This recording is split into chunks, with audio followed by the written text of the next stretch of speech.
Hi, boys and girls. We are going to pretend this week that we live in the Arctic Circle and it's freezing cold. Everything we learn about this week is going to be about the Arctic.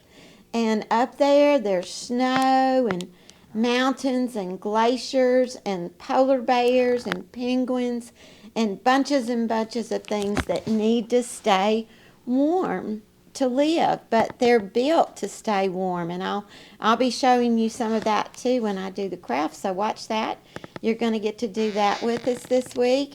We're going to do a science experiment, and we're making an igloo out of marshmallows. Okay, so it's going to be a lot of fun. Be sure and watch the craft video, and be sure and come and get your pickup bag. I hope you have it already.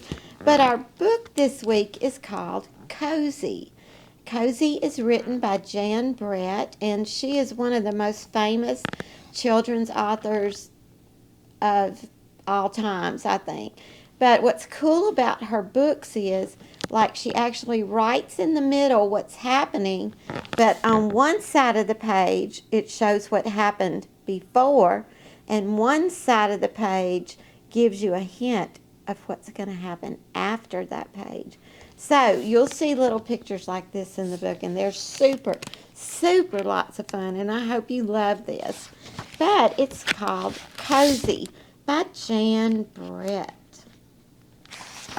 The animal that is in here is a yak to me. We just call it Y-A-K, yak. But they have a number.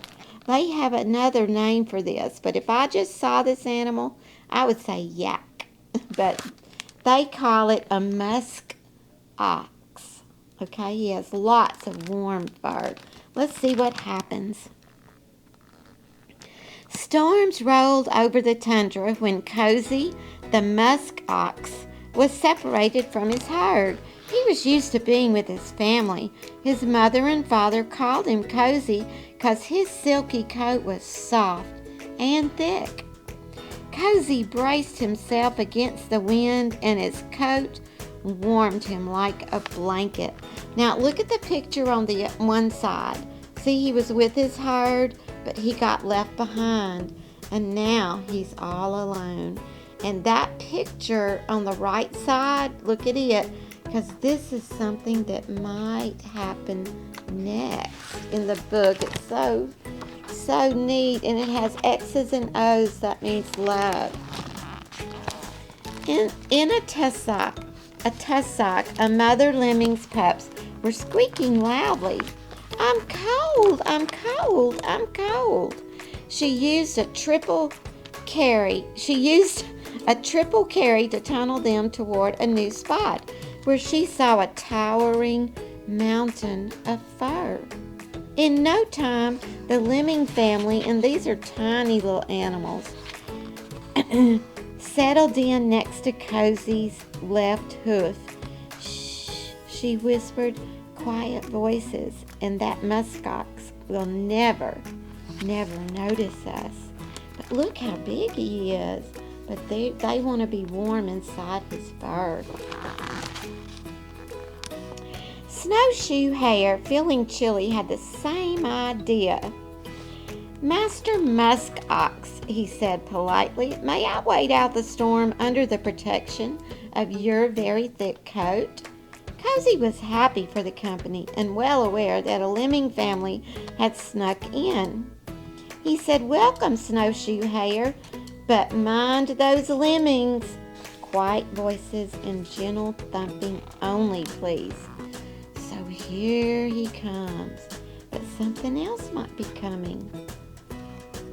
Look at that picture on the right side. You might see what's next. Snow swirled and flump. Suddenly, all grew white. Was it a clump of snow that hit Cozy on the forehead? No, it was feathers. When Cozy opened his eyes, he was looking into big yellow ones. This is called a snow owl. Now, if you look at the pictures on the side, you might see what's next.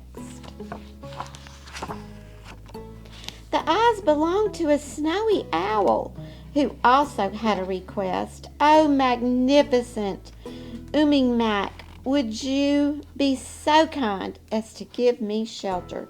The wind has tumbled me terribly. Cozy knew that snowy owls and lemmings and snowshoe hares were not always fast friends, but he agreed with some conditions.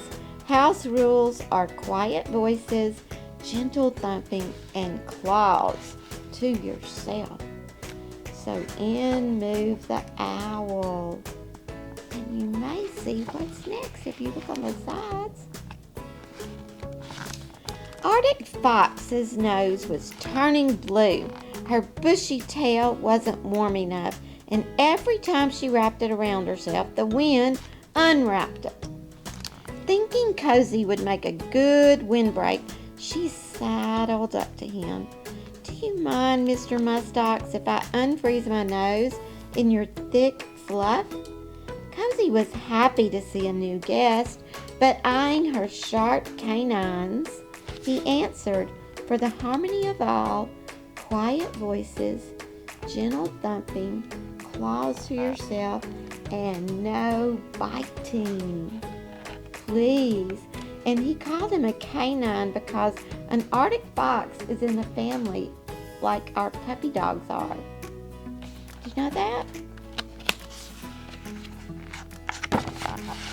As winter went by, the storms grew worse. The wind blew and blew, and a low, humpy shape appeared. Swaying and shuffling, its coat was covered with ice balls. Shaggy beast, it growled. I fell into the ice floe, and I am chilled to the bone. Can you help me? Cozy was happy to invite the Wolverine in, but added to the house rules, quiet voices, gentle thumping, claws to yourself, no biting, and no pouncing. Wolverines are known for pouncing. And do y'all remember that Quitman is Wolverines? Quitman Wolverines, isn't that funny? Now, we have some new friends coming, but everybody so far staying warm in Cozy's fur. Cozy's new friends cleaned their coats, preened their feathers, napped, and were glad for the comfy shelter.